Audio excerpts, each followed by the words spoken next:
Let's get straight to the point. You're in an argument. Maybe it's your loudmouth coworker. Maybe it's some dude at the bar who's wrong about sports statistics. Your heart's pounding, your face is getting hot, and you're doing the thing. You're waving your hands, your voice is climbing into that desperate squeaky register, and you look, to any outside observer, completely unhinged. You look like you're losing. Because you are. You're playing their game. What if I told you the most powerful person in any argument isn't the one making the most noise, but the one making the least? That true dominance isn't seized with a shout, but claimed with a silence so calculated it bends the social physics of the room around you. You're about to learn 9 psychological tricks, silent, biological hacks that will make you seem untouchable. These aren't conversation tips, this is tactical social warfare. And we start before a single word is even spoken. Number 9, the preemptive chill, or as I like to call it, the iceberg welcome. Here's your relatable failure. You sense tension. Someone's pissed. Your body's default is to get ready for war. Shoulders tense, jaw clenched, eyes wide.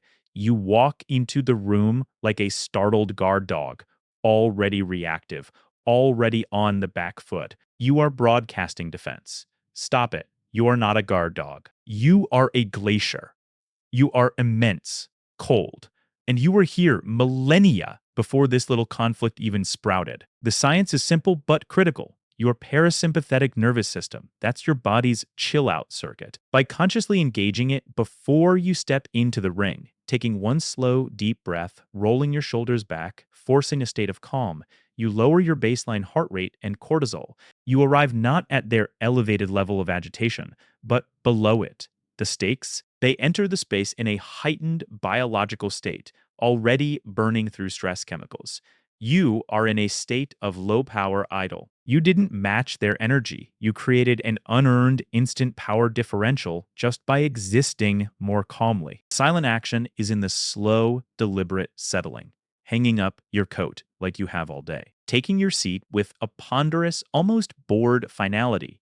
You don't get ready for the battle. You let the battle arrive to find you already fortified, immovable, and frankly, a little bored by its mere presence. Number 8, the vacuum stare. Let's call this one the social black hole. Your common mistake is in the eyes. You're either doing the nervous dart, looking at their forehead, their ear, the exit, or you've locked into an aggressive primate dominance glare. Both are losers' games.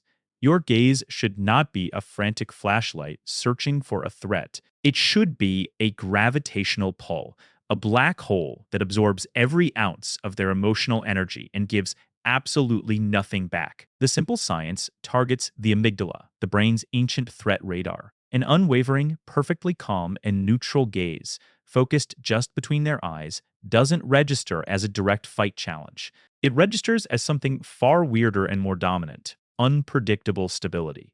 It confuses the amygdala. It triggers a deep subconscious unease because the brain can't categorize it. The stakes are script breaking. They expect reciprocal engagement or avoidant fear. They do not expect to be passively, calmly absorbed. Your silent move is to become a data collection terminal. Blink slowly, deliberately. Your face is a neutral mask receiving information, not reacting to it. While they're throwing emotional punches, trying to get a rise, you're just collecting the receipts. You are the void staring back, and the void is not impressed. The posture pirate. This is about stealing the room space. Your failing posture is universal. Under pressure, you cave. Shoulders hunch inward, arms cross defensively. You make yourself small, as if trying to present a smaller target. You are a peasant shrinking before the king. Knock it off. You are not a person in a chair. You are a Victorian-era robber baron, and every cubic inch of air your silhouette touches is now your sovereign territory. The science here is nonverbal leakage and the real psychological effect of expansive posture. It's not about being bigger physically. It's about projecting perceived ownership. This communicates one thing: supreme, unshakable entitlement to be exactly where you are.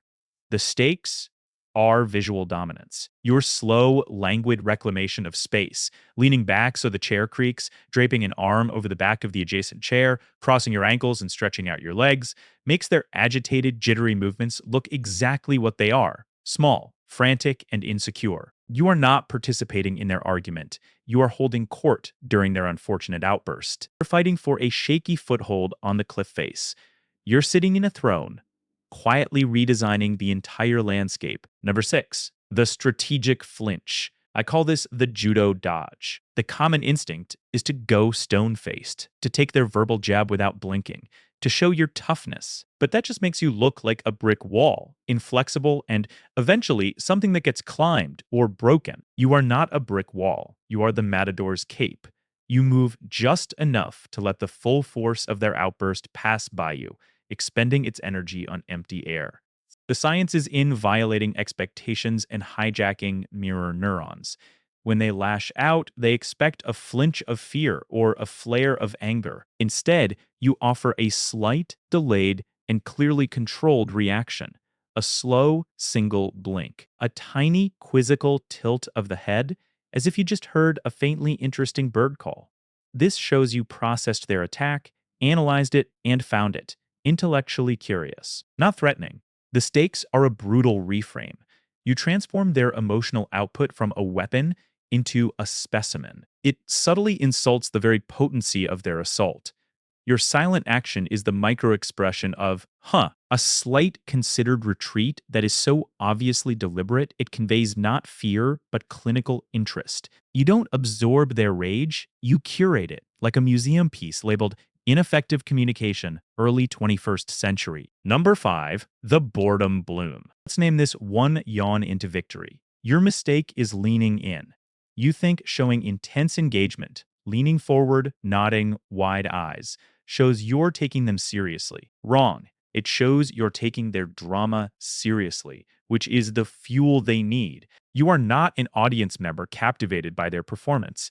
You're a jaded film critic halfway through a derivative, poorly acted B-movie, and your boredom is the most brutal review you can possibly give. The neuroscience here is about social validation and dopamine. Their brain is launching these emotional fireworks for a reward.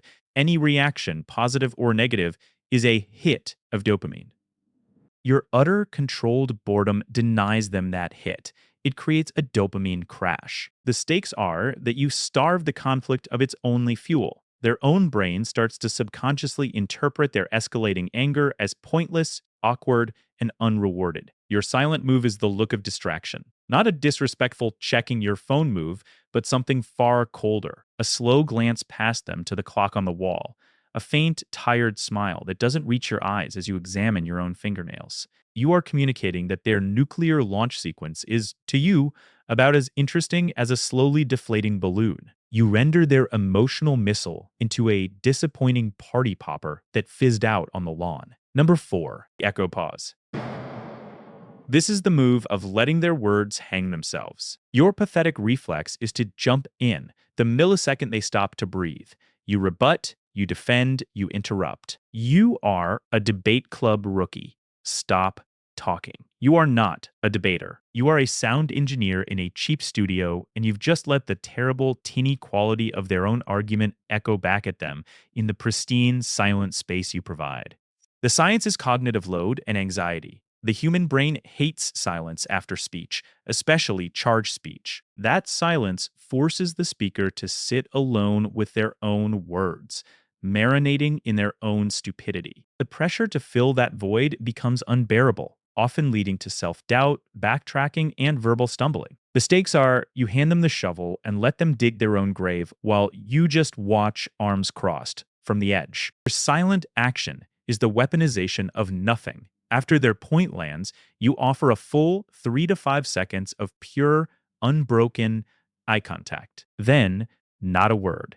Just the most minute, imperceptible shrug of a single shoulder. A physical meh that echoes louder than any insult. Sometimes the most devastating rebuttal is simply allowing their point to fully marinate in its own absurdity. You let the echo of their nonsense do your work for you. Number 3, the micro smile ambush. Call this the knife's edge grin.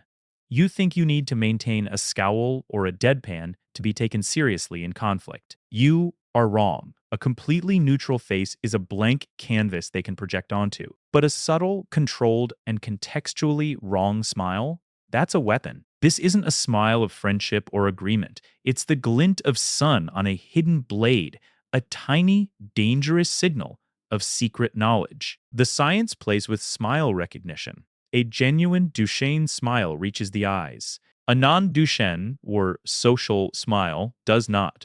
A subtle, one sided smile that touches only the mouth, deployed at the peak of their frustration, creates cognitive dissonance in their amygdala. It reads as confidence, menace, or secret enjoyment, all of which are deeply unsettling.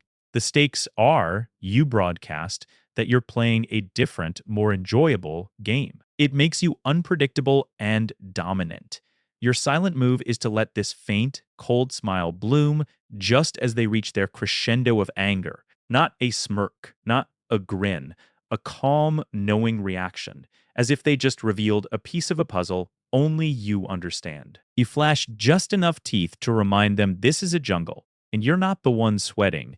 You're the one who knows where the water is. Number 2, the physical pacer. This is about controlling the clock. Your default is to be static, frozen in your seat, or worse, mirroring their nervous fidgeting. You are a passenger in the car of this conflict, white knuckling the door handle. Stop being a passenger. You are the conductor. And the tempo of this entire interaction is set by the slow, deliberate movements of your body, not the frantic pace of their words. The science is called entrainment, the tendency of systems, including human nervous systems, to sync up to a dominant rhythm. By initiating a deliberate, slow physical ritual, standing up slowly to look out a window, pacing thoughtfully to the other side of the room, methodically pouring a glass of water, you can subconsciously force their brain to try and sync to your slower, calmer rhythm. This engages their prefrontal cortex, the thinking brain, and can actually lower their emotional arousal. The stakes are meta control. You stop arguing about the point. You start dictating the environment, the pace, and the very rules of engagement. While they're focused on winning the fight, you're quietly changing the rules of the arena, the weight of the gloves, and the length of the rounds. You are the conductor, and their anger is just an out-of-tune violin section you're patiently waiting to quiet down. Number 1, the ultimate walkaway. This is the final boss move, the victory ghost. You've been culturally programmed to believe you need the last word to win, that if you walk away, you've lost, you've fled. This is the loser's mantra of a scared primate. You do not deliver a knockout punch. You simply vanish from the ring. You become a ghost they can't fight, a shadow they can't grab. You leave them swinging at empty air, their best arguments hitting nothing but the space where you used to be. The psychology is operant conditioning, specifically the principle of extinction. Any behavior, like yelling, persists because it gets a reaction, reinforcement. Remove all reinforcement, positive or negative, and the behavior starves and dies. Your silent, final disappearance is the ultimate non-reward. Stakes are absolute, unilateral finality. The argument ends only when you decide it's over. And you decide it's over, not with a mic drop, but with a silent, deliberate disengagement. At the peak of their escalation, the action is the slow gather of your things, one last calm, pitying look that holds no anger, just finality, and then you turn and walk away without a single syllable. You don't slam the door. You just cease to be a participant. The most powerful statement isn't shouting, "I win." It's the sound of your footsteps walking away, while their furious monologue suddenly becomes a soliloquy for an audience of none. You leave them alone with the only person they can now argue with, themselves. So let's recap the philosophy, because this is crucial. This isn't about being a detached, emotionless robot. And listen carefully. This toolkit is not for your partner, your family, or anyone you actually care about. This is tactical software for hostile environments, for the manipulative coworker, the aggressive stranger, the person who only understands power dynamics. Dominance in those situations isn't taken through noise. It's claimed through a silence so confident it feels like a physical force. You weaponize your own biology, you break their scripts, and you control the board without moving a single verbal piece. If you want more of these blueprints, more ways to hack human behavior, understand social dynamics, and never feel like the unhinged guy waving his hands in an argument again, then do 3 things for me. 1. Hit that like button. It tells the algorithm you're here for the tactical truth, not the fluffy nonsense. 2. Share this with one person you know who needs to stop yelling and start winning. And 3. Subscribe to the channel.